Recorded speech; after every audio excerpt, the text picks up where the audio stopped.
Yeah, welcome back. It's your boy Bubesi Mpati Omhlaba. Welcome back to Football is a Religion, ladies and gentlemen. I hope you guys are having a brilliant day. I hope you guys are enjoying yourselves, man. I hope you guys are taking good care of yourselves, taking good care of your families, and I hope you're working hard towards pursuing your goals. Welcome again to Football is a Religion. Please don't forget to like, share, and subscribe. Let's grow this football community together, man. Let's do the right thing and grow this community together, man. Right, so let's get started. There are a number of Premier League games to look forward to, right? Over the weekend, starting on the 10th of February, right? It will be a lunchtime kickoff between champions Manchester City taking on Merseysiders Everton, right? At the Etihad Stadium. So, what can we say about this particular encounter between Man City and Everton, right? Is that what we have obviously noted is the fact that Manchester City, right, they've won four of their last 6 home games, have featured at least 4 goals, right? And for the fact that on the side of Everton have only scored 10 of their 14 of their away matches, right? They've only managed to find the back of the net 10 times in 14 away matches this season, did Everton, right? So what? Obviously, we know that Manchester City will win this game overwhelmingly, right? I'm predicting a 4-0 win for Manchester City against Everton. Even though we know Everton is a kind of like how can I describe it? Is a rejuvenated side, right? Due to the fact that they have been getting some positive results here and there, but it hasn't been too consistent, as they do find themselves languishing there in the relegation zone, fighting for a spot outside of the bottom 3. So currently, they seem to be in the waiting, right, in the wings for weeks. But Manchester City, who now have Kevin De Bruyne and Erling Haaland back at their disposal, they can now return to the top of the Premier League, right, table with the victory over Everton on Saturday afternoon. While as on the side of the Toffees may enjoy another lunchtime kickoff after grabbing a late equalizer against Tottenham Hotspur last weekend, but they have not won any of their last 6 away matches. Or let's just say they have not won any of their last 6 league matches, right? So Everton are winless in 6 league matches currently. Irregardless of the fact that they did get a draw against Spurs, yes, it might give them some room for optimism. It might give them some room for confidence coming into this game. But, we know City is a different side at the Etihad. It's not going to be any easy. But in football, anything can happen. But, like I said, it's going to be a very difficult task for the Merseysiders coming into this clash against the citizens at the Etihad Stadium, right? So the champions Manchester City have no reported injury concerns following their 3-1 victory over Brentford on Monday night, as well as they should now be at full strength for virtually the first time this season.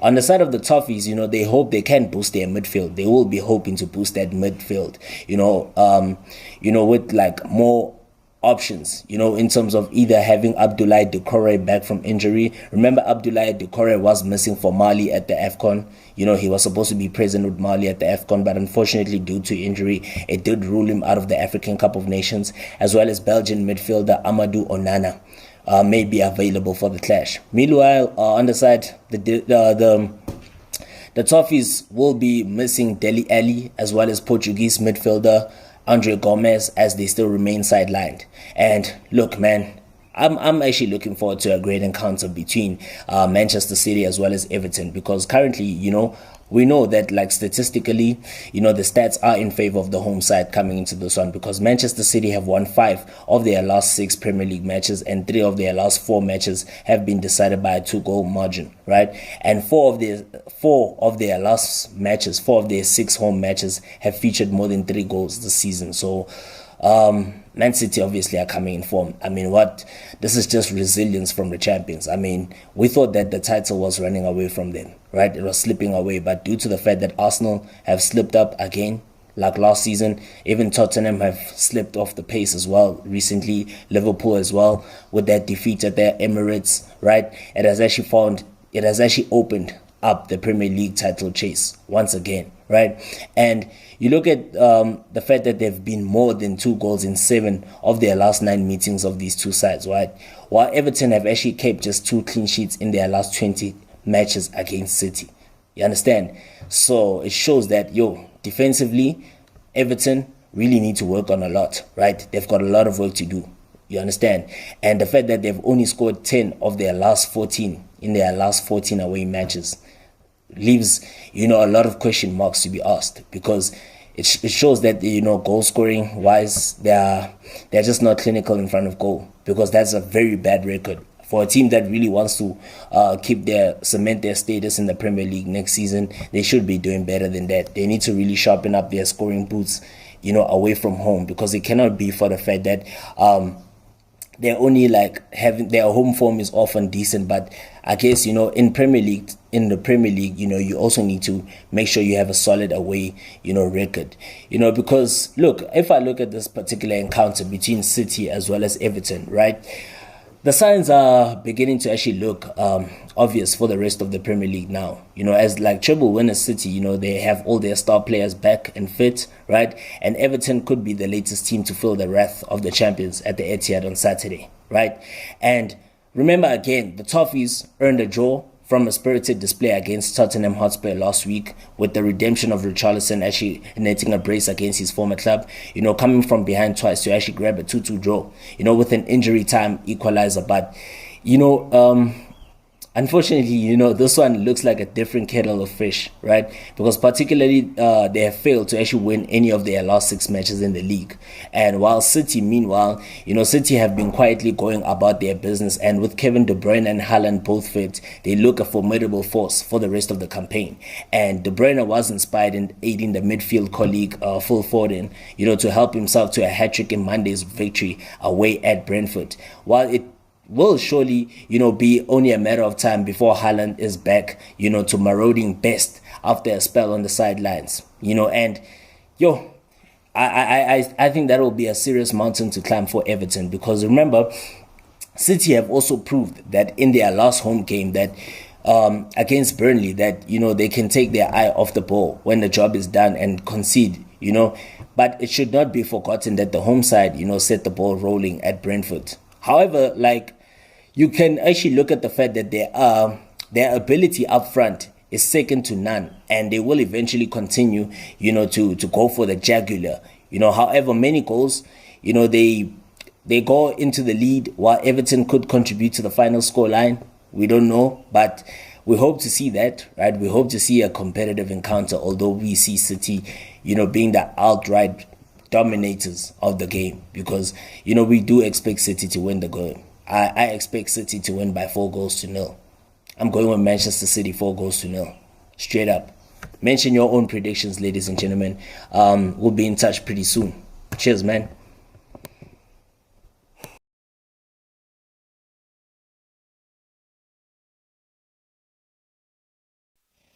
Well, in other Premier League clashes, okay, Wolverhampton Wanderers will be taking on Brentford at the Molineux, right, on Saturday, the 10th of February, right?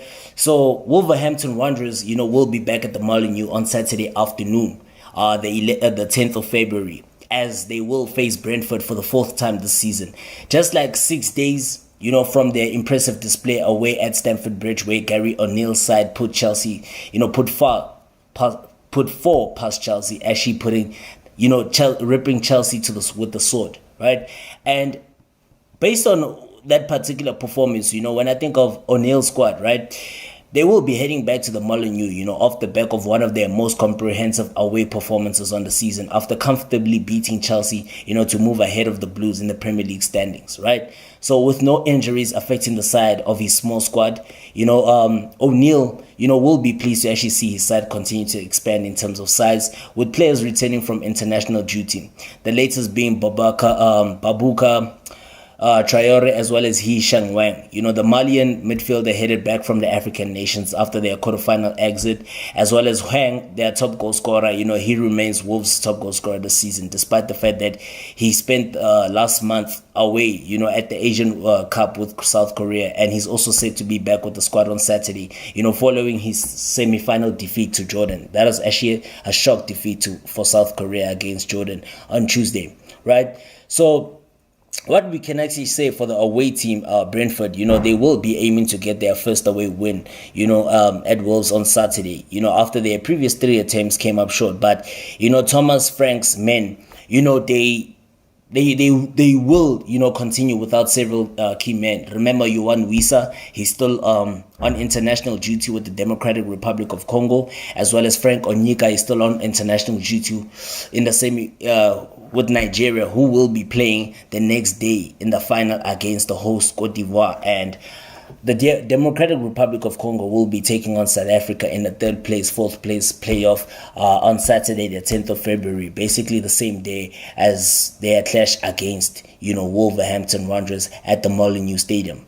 So remember also, Saman Ghoddos has also been in the Asian Cup semi-final action with Iran this week.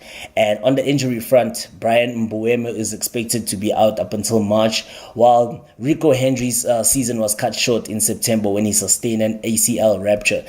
We wish him a speedy recovery, and that particular type of injury, a lot of players have actually been suffering with that particular kind of injury, and also another thing is that, Aaron Hickey as well as Kevin Shade, are close to actually returning, but it is yet to be seen if they will be back in time for that Saturday clash against Wolverhampton Wanderers at the Molineux. But, coming into this particular clash, what can also be noted, interestingly, is the fact that, having seen, their run of 7 games unbeaten in all competitions, including, that FA Cup victory over Black Country rivals West Bromwich Albion, right, as well as, they've gone 9 without defeat. They've got 9 matches without defeat at the Molineux. It came to an end dramatically against Manchester United last Thursday evening. Wolves were able to bounce back emphatically after, at the first time of asking in stunning fashion against Chelsea 3 days later. Falling behind to a Cole Palmer neat finish against the run of play, but O'Neill's side actually dominated at Stamford Bridge and deservedly took a 4-1 lead in the closing moments of that particular encounter, with victory actually lifting Wolves into the top half of the Premier League table for the first time in 18 months, right? And Wolves, last 3 games, they've won away at Chelsea, they lost at home to Man United, and they actually won in the FA Cup against West Bromwich Albion. And Brentford's run of 7 games without a win in all competition, which included 2 losses to the Old Gold, as well as a draw in the original FA Cup tie at the G-Tech Community Stadium, finally ended 3 matches ago with a 3-2 victory at home to Nottingham Forest, with the game coinciding with the return of Ivan Toney from his 8-month suspension. And it just took 19 minutes for the forward to get his first goal of the season as he inspired his team to victory. However, 2 games against big sides like Tottenham Hotspur as well as Manchester City last week, saw the Bees suffer successive defeats, right? 3 successive defeats, ironically. And since last time, Matthias Cunha fired home from the penalty spot to actually set up the Black County derby, after Wolverhampton Wanderers, shaded a 5-goal FA Cup classic with Brentford. Nathan Collins scored on his return to the Molineux, but Wolves responded through Nelson Semedo, and before Neil Maupay actually, regained the Bees' advantage swiftly after the break. But academy graduate Nathan Fraser, he drilled home to actually take the game into extra time before Cunha's decisive goal arrived at the end of the additional, 15 minutes.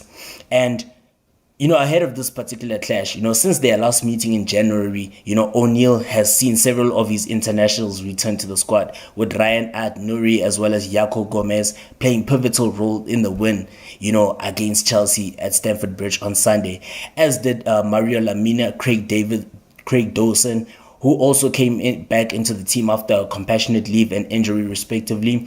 For Brentford regular first choice keeper, Mark Flecken, he has gotten his place back for the Bees and Premier League fixtures. But, the team's biggest change, since the last time they were at the Molineux was the return of the action of Neil Toney. The England forward scored twice in 3 of his last outings coming back from suspension.